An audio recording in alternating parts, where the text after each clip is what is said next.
السلام علیکم۔ جب پوری دنیا سو رہی ہوتی ہے اور تم اللہ تعالیٰ سے کچھ مانگ رہے ہو تو تمہیں کیا لگتا ہے وہ نہیں دے گا؟ بالکل غلط لگتا ہے۔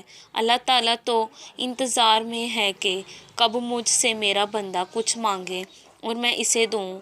اس وقت ہر جگہ خاموشی، تنہائی اور اندھیرا ہوتا ہے اور ہماری مانگی گئی دعا خاموشی اور اندھیرے میں سے ہوتے ہوئے اللہ تعالیٰ کے پاس جاتی ہے۔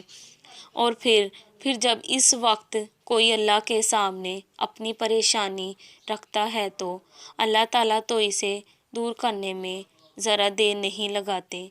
یہ تو وہ نماز ہے جس کی کوئی اذان نہیں، یہ تو بس وہی بندہ پڑھتا ہے جسے اللہ تعالیٰ چاہتے ہیں، جس سے اللہ تعالیٰ باتیں کرنا چاہتے ہیں، جسے اللہ تعالیٰ اس کی توفیق دیتے ہیں۔ اللہ تعالیٰ سے دعا کرتے وقت جب آنسو ہی نکلتا ہے تو وہی اللہ تعالیٰ سے رہا نہیں جاتا اور اپنے بندے کی بات مان لی جاتی ہے۔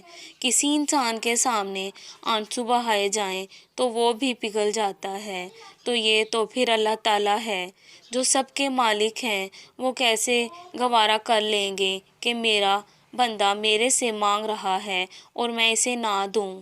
مکمل یقین سے دعا مانگ کے تو دیکھیں، پھر دیکھیں دعائیں کیسے پوری ہوتی ہیں۔